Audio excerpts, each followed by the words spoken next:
Isaiah 46, verse 3. He says, "Hearken unto me, O house of Jacob, and all the remnant of the house of Israel, who are born by me from the belly, who are carried from the womb." Psalm 51, he knows our very birth, our conception in the mother's womb. I think it's Psalm 139. He says he knows when we are formed in our mother's womb. He knows every detail. And then he says, verse 4, even to your old age, I am he. Even to your gray hairs will I carry you. From your birth, as even when a child is born, as we have seen Joash being carried by his grandmother, God says, I will carry you. From the time you are born, I will carry you through to your gray hairs. That means even to your old age, because he has made us. And I will bear you, even I will carry you and deliver you. Why has God done all this? Number one, because God has ordained all things that should happen in my life, including my failures, including my disappointment. Now, for example, Vasha did not uh, get an admission in triple IIT. God has ordained it, and God knows it before the foundation of the world. She is not going to get it, and He has ordained where she should go. So He says, God from all eternity did by the most wise. He is wise. God is filled with wisdom. His wisdom is pure and holy. And by His holy counsel, whatever he says is absolutely right. And who has caused him to do that? Of his own free will. No one has coaxed God saying, God, you should plan like this. Of whom did he take counsel when he created the earth? Of no one. And unchangeably, he ordained whatsoever has to comes to pass. He has ordained it, meaning he has said it beforehand what should come to pass. Hyderabad having floods, God knows it very well. He has ordained it, He has caused it, and He is there. You can read it in Amos. If a calamity has happened to a city, has not God known about it? And is not God in the midst of that? A random a movement of a quanta might look for us random, but the direction it goes is so specific. God ordained. This one doctrine has to comfort all of us no matter what happens to us. If I get COVID, I praise God and be happy about it because God has ordained it. I will be careful. Still, if it has been ordained of God, I will get it. Yet so as thereby neither is God the author of sin. Remember one thing, God is not the author of sin. Though God had planned everything, God knew that man is going to fall. And remember, in God there is no sin. God is holy, God is righteous, God is pure, and there is no sin in him. All that God does is true and right. Yet when God knew that man will fall, when God knew that Lucifer and one-third host of angels will fall from heaven, God knew that and He created them in that manner where they will fall. But God is not the author of sin. God is not the one to cause one to sin. But sin, indwelling in the way they have been created, peccable, is what causes man to sin. That was Adam, the first man. Now we are all born in sin, so we will sin. Nor is violence offered to the will of the creature, meaning that God does not create violence. Oh, you must twist our hand to do it. It flows in such a manner that God superintending us what we need to do happens. How that happens, I can't explain that to you because it so beautifully works out to the will of God. Let me give you an example for that. In Acts chapter 2, and we will be dealing with Acts chapter 2 later. And in Acts chapter 2, we see that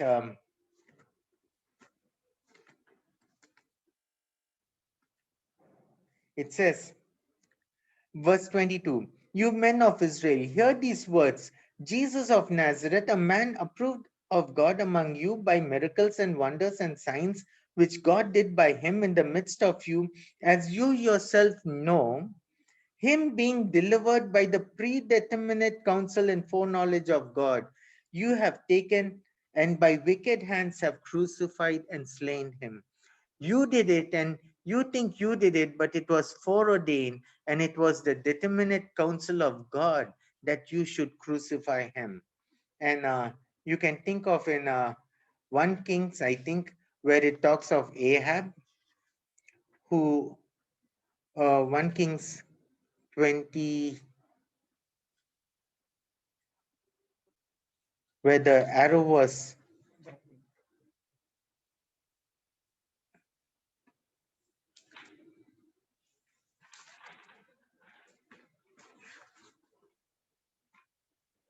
Mm, just a minute.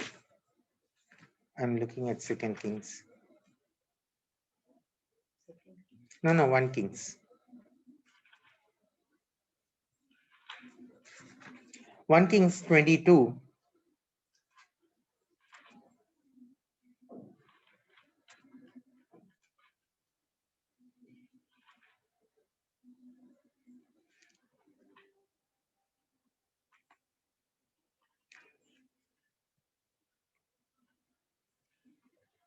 verse 13.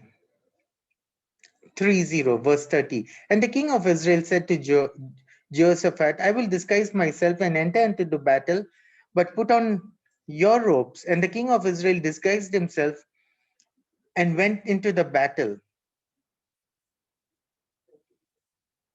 And then it says, verse 31, and the king of Syria commanded his 32 captains that had rule over his chariot, saying, fight neither with small nor great, save only with the king of Israel. It came to pass when the captains of the chariot saw Jehoshaphat that they said, surely it is the king of Israel. And they turned aside to fight against him, and Jehoshaphat cried out. And it came to pass when the captains of the chariot perceived that it was not the king of Israel, that they turned back from pursuing him. And now, verse 34, look very carefully. And a certain man drew a bow at venture, at random, and struck the king of Israel between the joints of his hammer. Therefore, he said unto the driver of his chariot, turn around and take me out of the battle, and for I am wounded. Ahab, the king of Israel, disguised himself. And then this man, he shot an arrow, and God directed the arrow. You know, in Job, it says, God directs even the lightning where it should strike.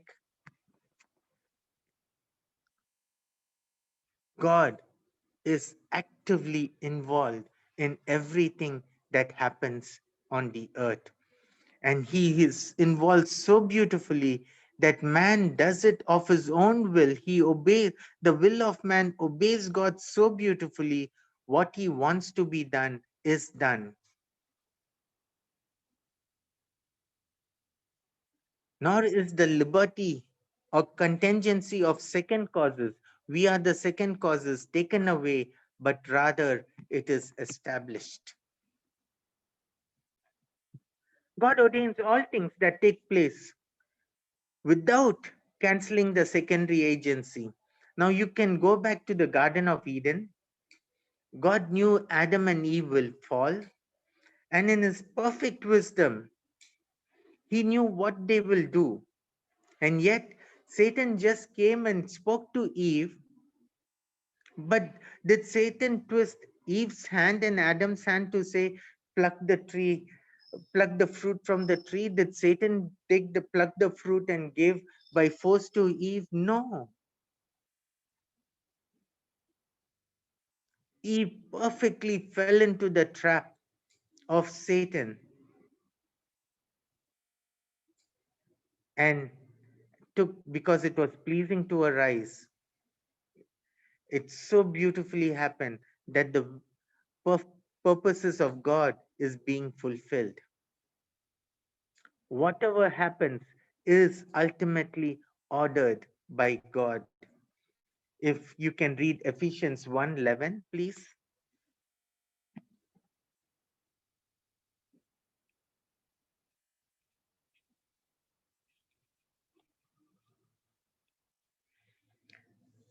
Please keep your Bibles ready so that we don't waste time in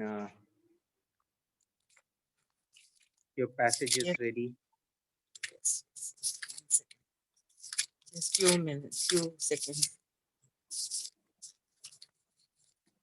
Ephesians 1:11. 1:11.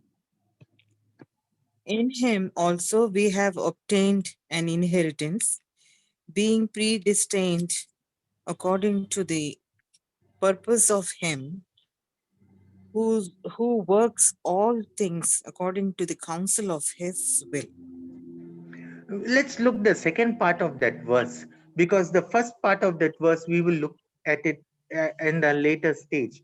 But look at the second part of the verse, being predestinated according to the purpose of him. That who is that him? That him is God, who worketh all things. All things means all things, all the good that happens in our life, all the bad happens in our life. He has purposed it for a very purpose. God is not without a vision or a purpose. He knows what he is doing.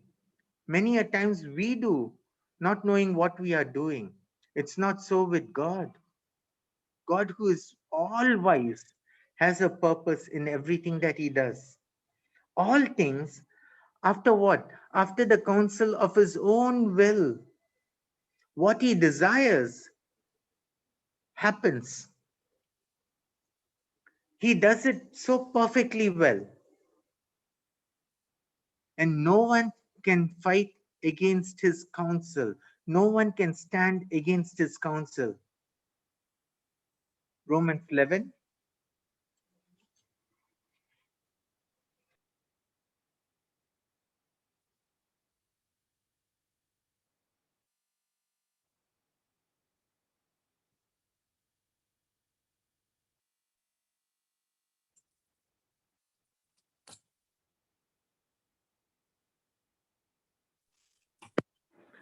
Romans 11.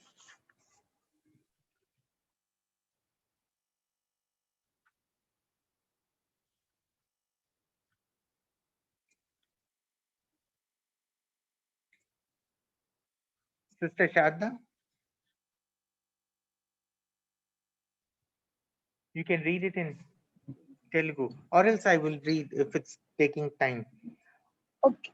Romans 11, Verse 33.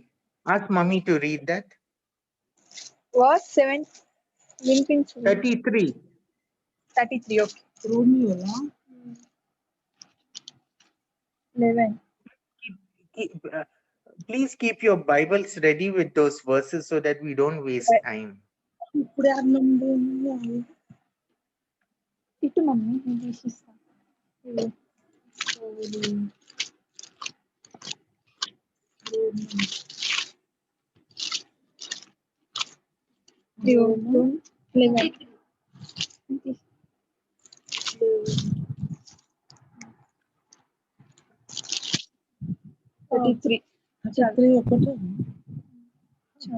వారు ఇక్కడ అందరి ఎడల కరుణ చూపవలెనని దేవుడు అందరినీ అవిధేయుత స్థితిలో మూసివేసి బంధించి ఉన్నాడు. ఆహా, దేవుని బుద్ధి జ్ఞానముల బాహుళ్యము ఎంతో గంభీరము. ఆయన తీర్పులు శోధింపనెంతో Enough. అసఖ్యములు. You see, as we are studying Romans, we talk about justification and we talk about many things of God. And finally, Paul's conclusion here is he says, oh, the depth of the riches, both of his wisdom and knowledge of God.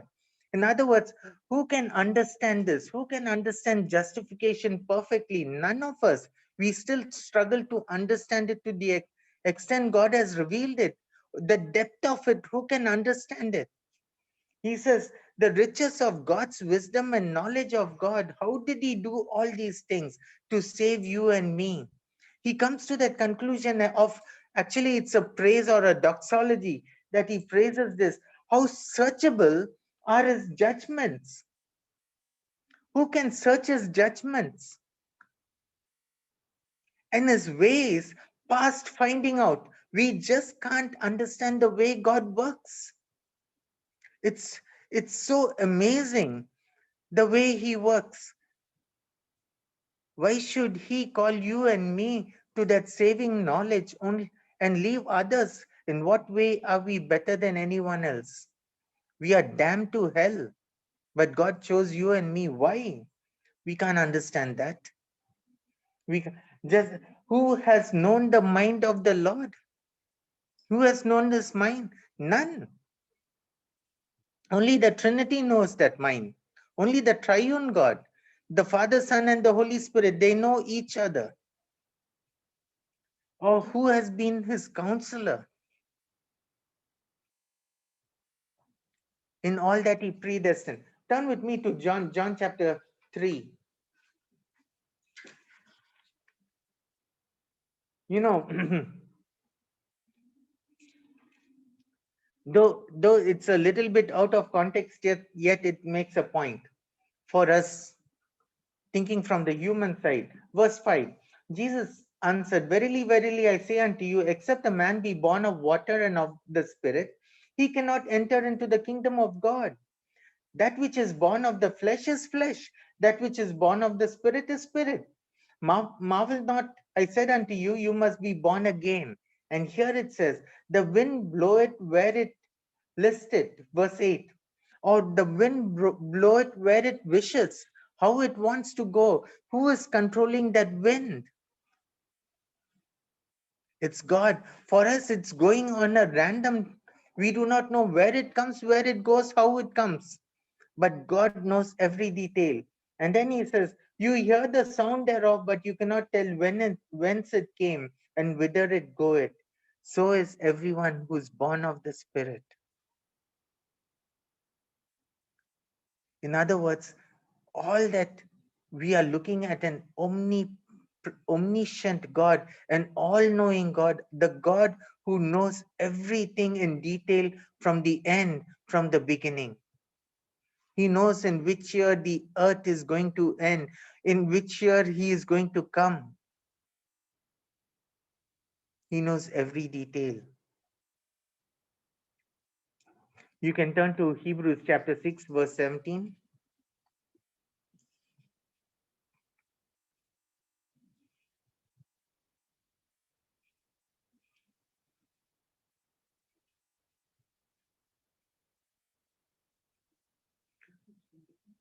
Hebrews chapter 6, verse 17. Vasha.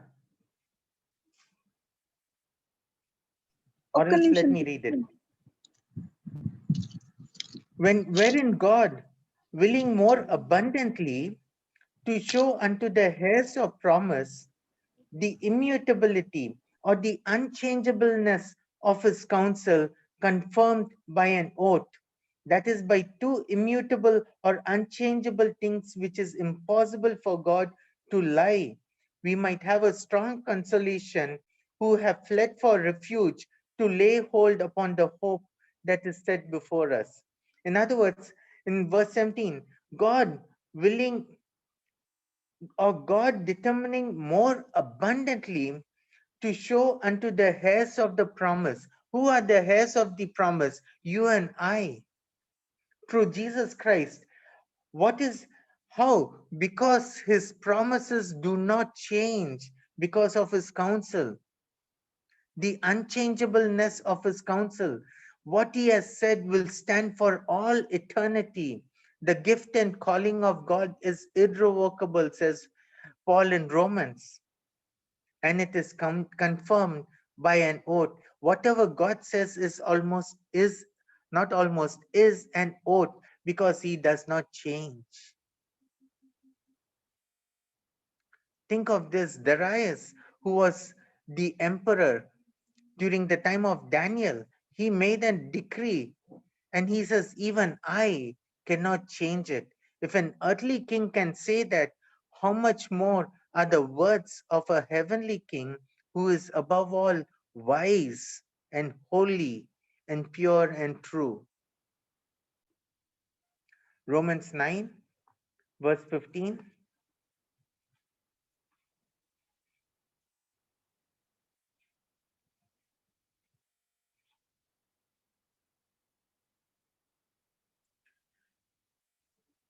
For he said to Moses, I will have mercy on whom I will have mercy, and I will have compassion on whom I will have compassion.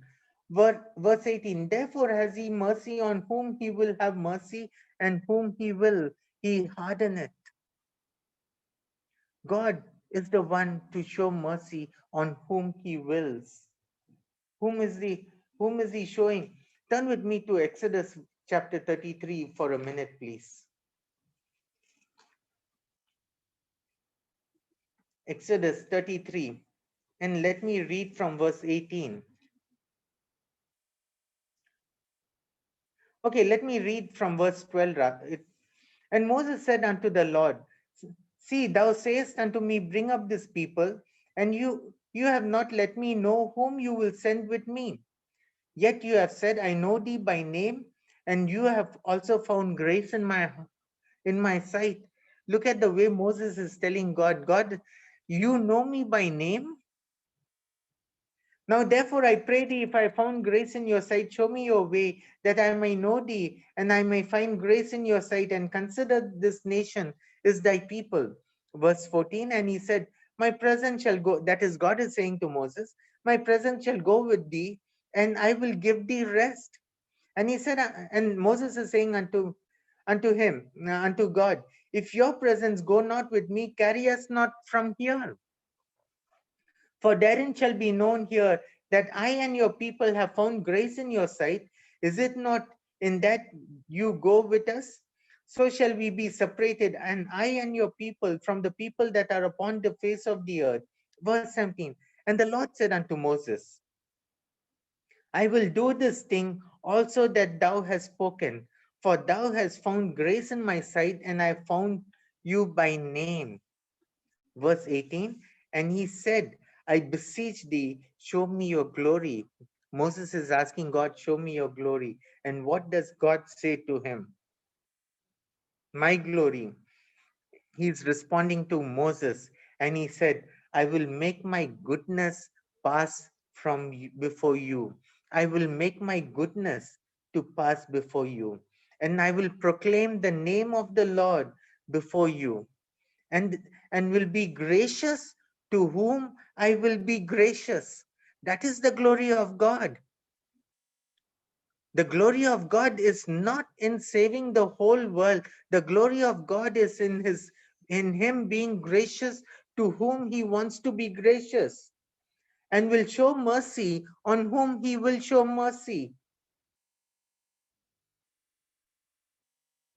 God is telling Moses, I will be gracious to whom I want to be gracious. I'm gracious to Israel. If I want, I could have been gracious to Egypt and destroyed the nation Israel.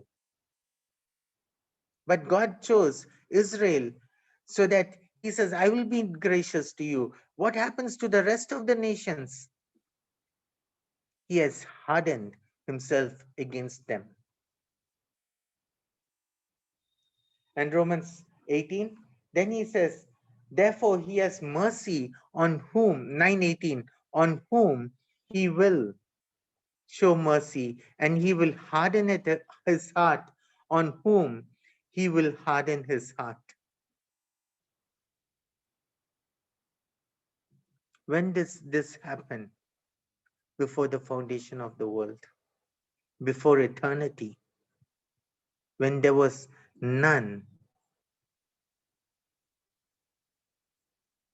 when God was in and of himself, when the triune God were all together, and in perfect unison, the whole decree was made. In perfect unison, this ordering took place in eternity, and he did it. He did this by wisdom of his own will. Here is one false assurance that people have. Prayer changes the mind of God.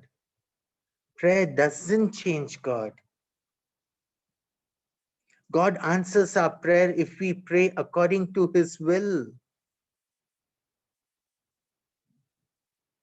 Prayer, in fact, should change us, not God.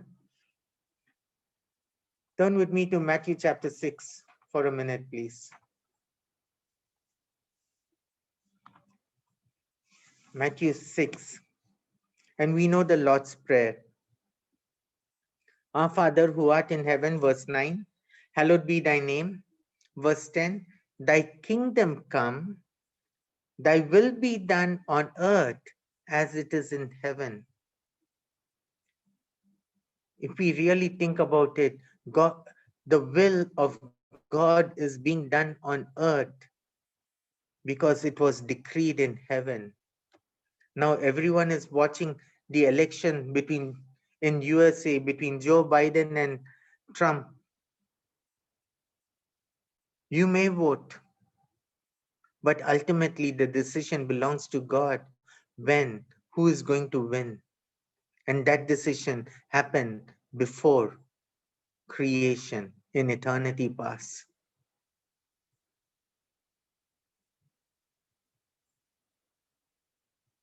God in his sovereign wisdom raised up kings and brought down kings, and all that was done in eternity past. Nothing has happened all of a sudden. This is an absolute against what people think of open theism. Open theism is defeated by God's eternal decree. Without any influence from outside of himself, and in a manner that is unchangeable. What he has decreed, he has decreed. What he has written in the Lamb's Book of Life has been written. Now one person can be added to that list in the Lamb's Book of Life.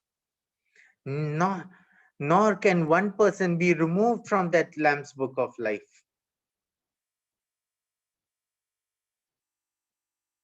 If a person's name is written, it is written for all eternity. It was written in eternity past, and it will stand for all eternity. What a Savior we serve, and what a Savior we believe, who's unchanging.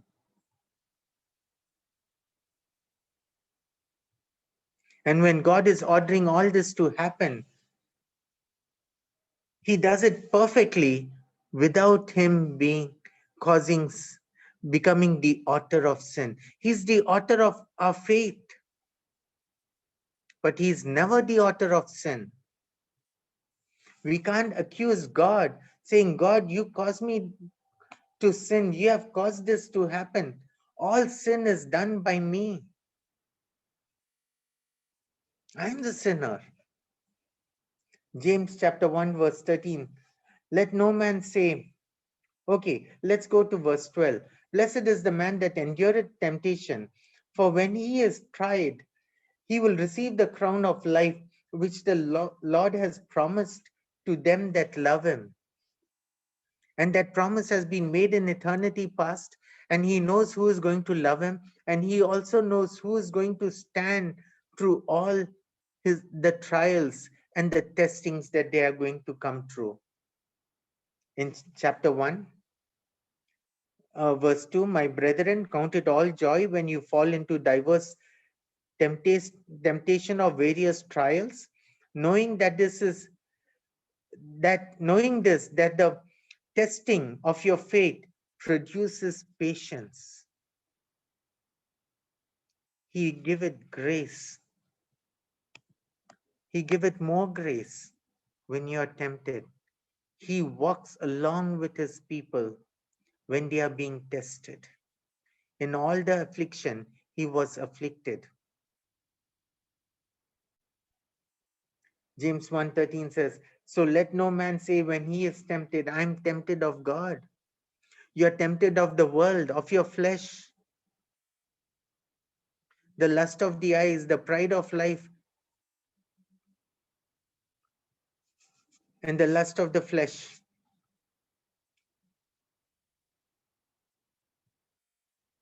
It is from the world, from Satan and from yourself.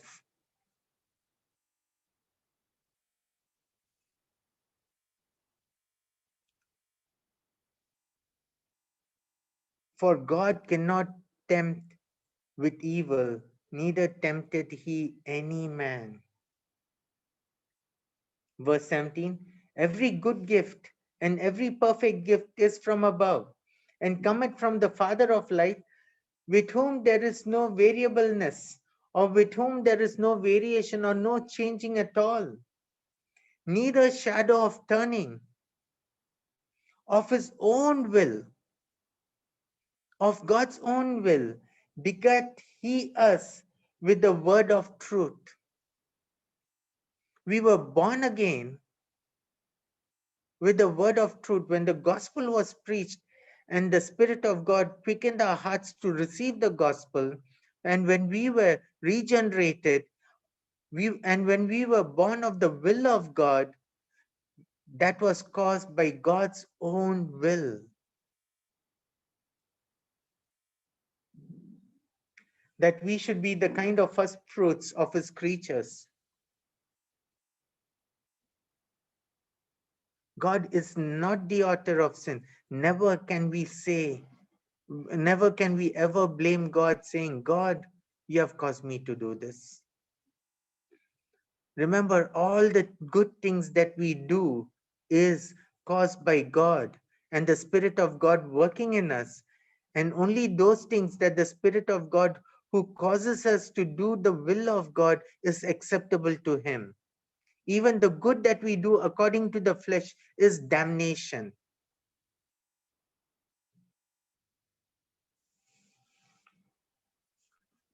1 John chapter 1.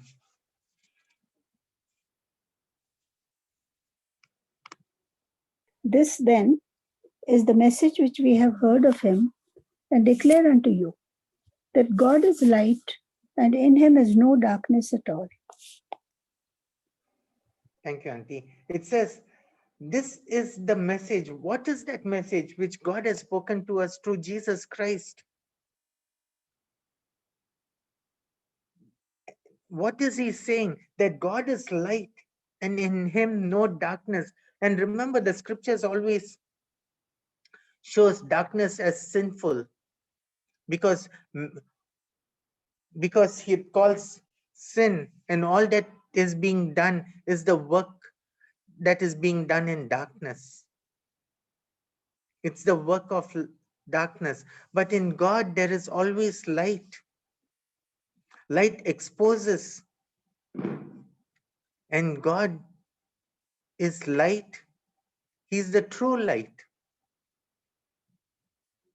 So he's never the author of sin. Nor does he force his creature. And here is a problem that I have with the WCF, where it says God does not force his creature against his will.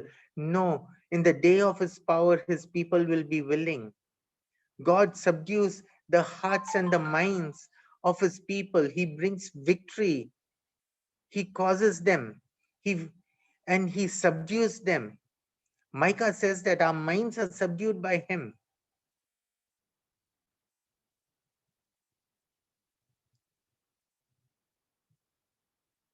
We are all God haters. Even the elect are God haters, and God, by his power, draws us towards him. Against our will, he draws us to him.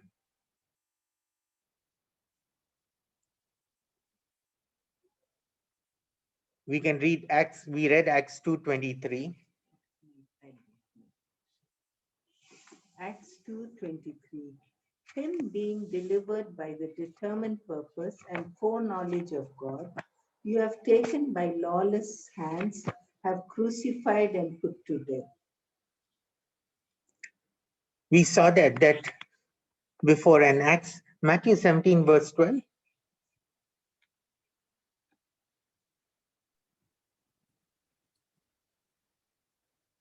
Yeah, I'm reading. Matthew 17, verse 12. But I say to you that Elijah has come already, and they did not know him, but did to him whatever they wished. Likewise, the Son of Man is also about to suffer at their hands. Okay, let me read from verse 10. And his disciple asked him, saying, why then say the scribes that Elias must come? Jesus answered and said that Elias truly shall come first and restore all things. But I say unto you that Elias is come already, mark those words, and they knew him not. Why?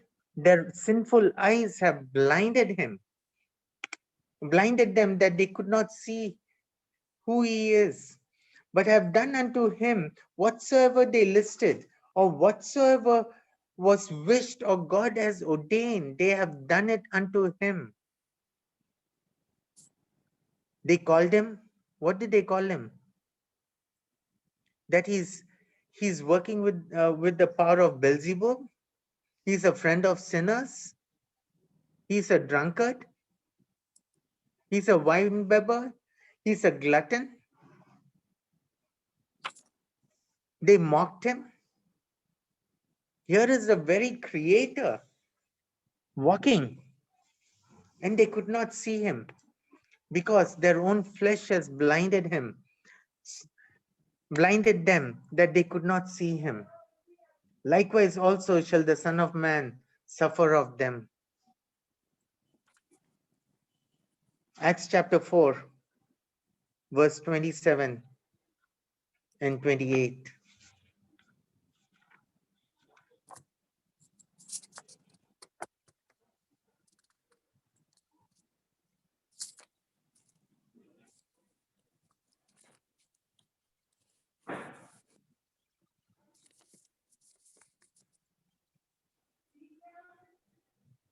For of a truth against thy holy child Jesus, whom thou hast anointed, both Herod and Pontius with the Gentiles and the people of Israel were gathered together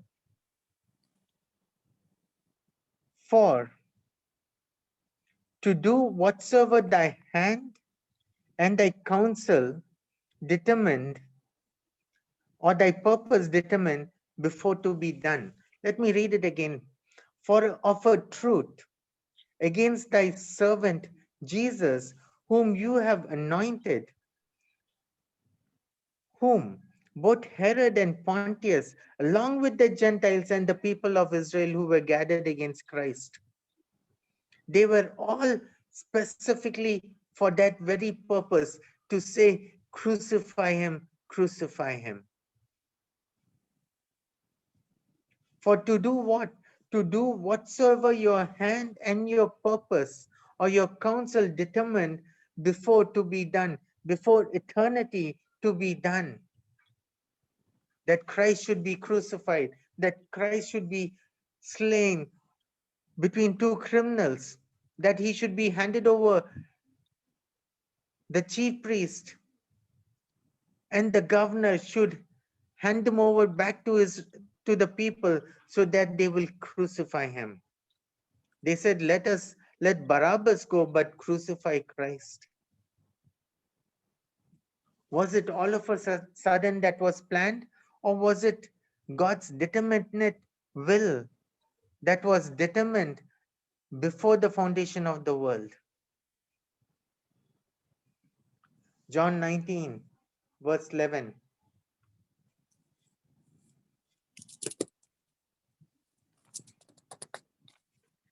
Jesus answered, that you could have no power at all against me, except it was given you from above. Therefore, he that delivered me unto thee has the greater sin. Jesus is saying, you could have no power against me, but only that which was foreordained and determined by the Holy Trinity in time past, what Christ should go through and who should betray him. Even Judas was appointed to betray Christ before the foundation of the world. That could not be changed. It has to be Judas and Judas alone. There was none else. Proverbs 16.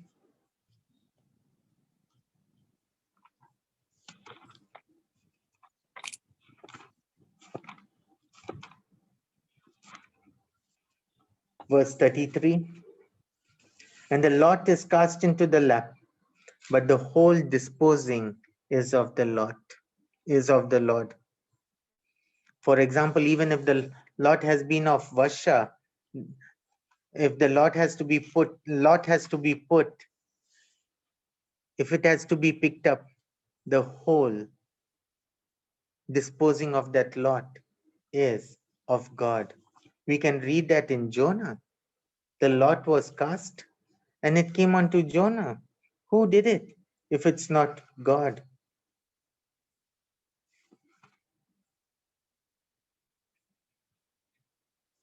Turn with me to Job 37, please. At this also my heart trembleth and is moved out of his place. Why? Job is saying, my heart, Elihu is telling Job, my heart trembleth because of some things. Hear attentively the noise of his voice, the sound that goeth out of his mouth. It is he directed unto the whole heaven, his lightning unto the ends of the earth. The lightning that comes looks zigzag. We do not know where it is coming, how it is coming. We can talk about it in physics, saying that a positive and a negative pole are touching, two currents are touching, and then lightning is produced. Even that, the way it should go and where it should fall, is being directed by God with precision, absolute precision.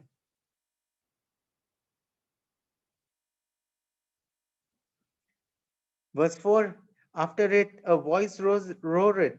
He thundered with the voice of his excellency.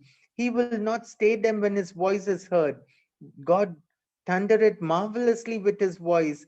Great things doeth he, which we cannot comprehend. You need to underline that many things that God does, we cannot comprehend. Our mind is so distorted with our fallen nature that we cannot see the good work of the Lord many a times. Our mind is so cluttered that we cannot see the clear work of God. Verse 6, for he said to the snow, be thou on the earth, likewise to the small rain and to the great rain of his strength. Hyderabad normally gets about 32 centimeters of water, but this time we got, about 18 centimeters of water. This time we got more than 50 centimeters of water and there was flood. Be it a small rain or be it great rain, be it a drizzle, it is God who controls it. Every droplet of water where it should fall is being controlled by God. And what we are talking is the absolute sovereignty of God over our life, over all that things happens on the earth, over animals.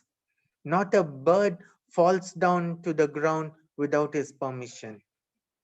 Not a hair from your head uh, comes out without his permission. He knows when I should get bald. He knows when I should not get bald, how much of my hair should grow. He knows every detail of it.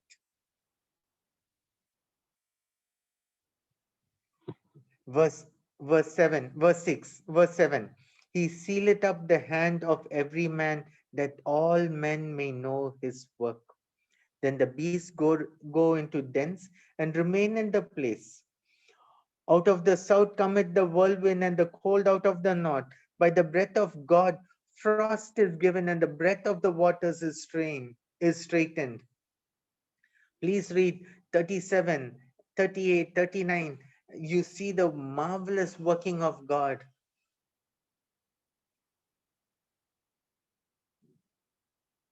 God is sovereign.